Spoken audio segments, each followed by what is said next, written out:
ఈ పల్స్ అనేది ఎలా చెక్ చేసుకోవాలి అనేది ప్రతి స్కూల్ సబ్జెక్ట్లో ఒక ప్రాక్టికల్ లాగా జరగాలండి. ప్రాక్టికల్ స్మాల్ ఎగ్జామ్ లాగా వాళ్ళకి స్కూల్ పిల్లలు 10th వరకు ఉన్న పిల్లలు వాళ్ళ సబ్జెక్ట్స్ చూసినట్లయితే ఎన్నో అనవసరమైన విషయాలు అంటే నా చిన్నప్పుడు నేను 15 ఏళ్ల కింద 20 ఏళ్ల కింద 25 ఏళ్ల కింద స్కూల్లో చదివినప్పుడు ఏ సిలబస్ ఉందో ఇప్పటికి కూడా అదే ఉంది. ప్రపంచం చాలా వరకు మారిపోయింది. దాంట్లో కొన్ని చాప్టర్స్ని తగ్గించి సమాజానికి ఉపయోగపడే కొన్ని స్కిల్స్ అనేది ప్రతి పిల్లలకి అలవాటు చేయాలండి. ఇదేమీ పెద్ద బ్రహ్మ విద్యం కాదు, చాలా సింపుల్ అనమాట పల్స్ చూసుకోవటం అనేది. అది కూడా పిల్లలకి 10th క్లాస్ వాళ్ళు నా ఉద్దేశంలో నా ఒపీనియన్ ప్రకారం పల్స్ చూడటం కూడా రాని 10th క్లాస్ పిల్లల్ని పాస్ చేయకూడదు యాక్చువల్గా. అంటే అంత బేసిక్ నాలెడ్జ్ వాళ్ళ ఇంట్లో వాళ్ళకైనా వాళ్ళు సడన్గా అందుబాటులో ఉంటారు, ఏదైనా చెక్ చేయమన్నా చేస్తారు. నేను అదొక్కటి నేర్పించబోతున్నాను. పల్స్ అనేది ఈజీగా 2 చోట్ల చూడొచ్చండి. ఒకటి రేడియల్ పల్స్ అంటారు, అంటే మన చేతి దగ్గర ఇది బొటన వేలు వైపు, అంటే ఇక్కడ రేడియస్ అనే బోన్ ఉంటుందన్నమాట. రేడియస్ అంటారు, ఇటు అల్నా అంటారు. బొటన వేలు వైపు ఉండే బోన్ని రేడియస్ అంటారు అనమాట. ఈ రేడియస్ అనేది ఇక్కడ వెడల్పుగా ఉంటుంది. ఎప్పుడైనా పల్స్ ఎప్పుడు చూడాలంటే ఒక ఎముకకి ఎగెన్స్ట్గా అంటే ఎదురుగా మనం చేయి పెట్టి ఇలా 3 చేతులు పెట్టినట్టు 3 వేళ్ళు పెట్టినట్లయితే మనకి నీట్గా ఇప్పుడు టాప్ టాప్ టాప్ టాప్ అని మనకు తెలుస్తుంది అనమాట. ఎందుకంటే ఇక్కడ బోన్ వెడల్పుగా ఉంటుంది, ఇంకా వేరే చోట అంత వెడల్పుగా ఉండదు. సో ఎప్పుడైతే ఒక రక్తనాళం టప్ టప్ టప్ టప్ అని కొట్టుకుంటుంది కదండి, ఆ కొట్టుకునేది ఒక ఎముకకి ఎగెన్స్ట్గా ఉంటే మనకు బాగా తెలుస్తుంది. అదే ఎముక లేకుండా కండకి అగెన్స్ట్గా కొట్టుకున్న అది మనకు తెలియదు, అది కూడా వెనక్కి వెళ్ళిపోతుంది కదా, కుషనింగ్ ఎఫెక్ట్ వల్ల సరిగ్గా తెలియదు అనమాట. ఈ యొక్క ప్లేస్ చాలా ఈజీగా తెలుస్తుంది. సో చాలామందికి ఫస్ట్ టైం కొంచెం ఇబ్బంది అనిపించవచ్చు. వాళ్ళు ఎందుకంటే ఎక్కడ చూడాలనేది తెలియక ఒకసారి ఇటు చూస్తారు, కరెక్ట్ ప్లేస్లో పెట్టక వాళ్ళకి తెలియక ఇది మనకు తెలియదులే, మనకు కష్టంలే అని అనుకుంటారు. సో పిల్లలతో సహా అందరికీ కూడా ఇది బేసిక్ ఫస్ట్ ఎయిడ్లో ఫస్ట్ నియమం అండి. ఇది అందరికీ తెలిసి ఉండాలి. సో చాలామంది ప్రాణాలను కూడా కాపాడగలుగుతారు. సో అట్లీస్ట్ ఎంత ఉంది అని ఫోన్ చేసి చెప్పినా కానీ పల్స్ ఇంత ఉందని చెప్పొచ్చు యాక్చువల్గా.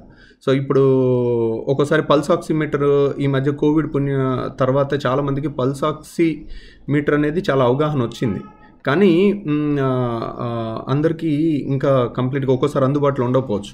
బట్ మన వేళ్లతో మనం లెక్క పెట్టవచ్చు అనమాట. నిమిషం టైం పెట్టుకుని స్టాప్ వాచ్లో కానీ లేదంటే గడియారంలో కానీ చూసుకుంటా ఎన్నిసార్లు కొట్టుకుంటుంది అనేది చూస్తే మనకి పల్స్ అర్థమైపోతుంది అనమాట. సో ఫర్ ఎగ్జాంపుల్ ఒకవేళ ఫస్ట్ టైంలో మనకి సరిగా అర్థం కావట్లేదు అని అనుకుంటే కనుక కళ్ళు తెరిస్తే ఒక్కోసారి మన కాన్సన్ట్రేషన్ అంతా చూపు మీదకి వెళ్తుంది. చాలామందికి ఫింగర్స్ పైన ఉండే ఫైన్ సెన్సేషన్ తెలియాలంటే కొంతమంది కళ్ళు మూసుకుని అలా కాన్సన్ట్రేషన్ దాని మీద పెడితే చాలా అద్భుతంగా తెలుస్తుంది. చాలాసార్లు మాకు కూడా పల్స్ సరిగ్గా దొరికినట్టు అనిపించదు. అలాంటప్పుడు కళ్ళు మూసుకుంటే కనుక మన కాన్సన్ట్రేషన్ అంతా ఆ ఫింగర్స్ మీదకి వెళ్తుంది, చాలా అద్భుతంగా తెలుస్తుంది. ఇది ఒకటి ఈజీ పద్ధతి పల్స్ తెలుసుకోవటానికి. ఇంకొక రెండో పద్ధతి మెడ దగ్గర అండి. మెడ దగ్గర ఇప్పుడు మన స్వరపేటికకి ఒకవైపు ఇలా, మళ్ళీ వెనకాల వెన్నెముక ఉంటుంది కదా, స్వరపేటికకి వెన్నెముకకి 1 సెంటీమీటరే దూరం ఉంటుంది అంతే. సో ఇక్కడ స్వరపేటికకి పక్కన కనుక మనం వేలు పెట్టి ఇలా చూస్తే కనుక మనకి అక్కడ కూడా వెన్నెముకకి అగెన్స్ట్గా కెరోటిడ్ ఆర్టరీ అని బ్రెయిన్కి సప్లై చేసే 2 ఉంటాయి, ఇటు 2 వైపులా ఉంటుంది. ఇది చూసినట్లయితే అది కూడా ఈ 2 చాలా తేలిగ్గా తెలుస్తాయి అన్నమాట. తర్వాత ఈ మెడ పైన ఎప్పుడైనా పల్స్ చూసేటప్పుడు 2 వైపులు చూడకూడదు, 2 వైపులు ఇలా పెట్టి నొక్కకూడదు అనమాట. 2 వైపులు నొక్కితే ఒక్కోసారి పేషెంట్స్కి కళ్ళు తిరుగుతాయి, ఎందుకంటే బ్రెయిన్కి రక్త సరఫరా తగ్గుతుంది అనమాట. 2 వైపులు ఒకేసారి నొక్కటం అనేది చేయకూడదు, ఒకవైపు చేయాలన్నమాట. సో ఇవన్నీ బేసిక్ ఫండమెంటల్స్ అండి, చాలా సింపుల్గా నేర్చుకోవచ్చు. చాలామంది ఏదైనా ఫోన్ చేసినా ఇలా ఉంది పల్స్ అని ఒకసారి ఫోన్ చేసి, ఎందుకంటే ఎమర్జెన్సీ హాస్పిటల్కి రీచ్ అయ్యే వరకైనా మంచి కేర్ వాళ్ళకి అందాలి. కొన్ని నిర్ణయాలు ఉంటాయి, ఆ నిర్ణయాలు అనేది పల్స్ ఇలా ఉందనేది చెప్తే వాళ్ళకి చాలా ఈజీగా తెలుస్తుంది అనమాట. సో అందుకని ఇది చాలా ఎసెన్షియల్ ఇన్ఫర్మేషన్ అండి. పల్స్ అనేది ఎప్పుడు కూడా 70 నుంచి 100 లోపల ఉంటే బాగుంటుందండి. పల్స్ ఎప్పుడు కూడా మనకి 110 దాటిందంటే ఒక డేంజర్ సిగ్నల్ కింద లెక్క, ఏదో ఉపద్రవం జరగబోతుంది 110, 120 దాటితే. అదే పల్స్ 50కి లోపల కూడా ఉండకూడదు. 50 లోపల ఉంటే కూడా బ్రెడికార్డియా అంటారు. 50 వరకు ఓకే. సో 50 కన్నా తక్కువ ఉంటే కూడా మంచిది కాదు. ఒక్కోసారి పల్స్ దొరకలేదనుకోండి, ఇంకొక సింపుల్ ఏంటంటే మన చెవుని గుండె మీద పెట్టి వింటే టప్ టప్ టప్ టప్ అని గుండె చప్పుడు వినపడుతుంది.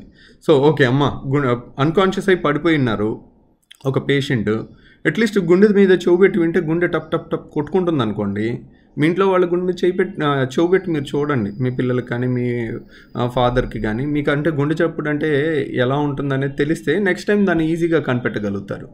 సో ఇవన్నీ బేసిక్ థింగ్స్ నేర్చుకుంటే సొసైటీకి చాలా ఉపయోగపడే అవకాశం ఉంటుంది. Thank you very much.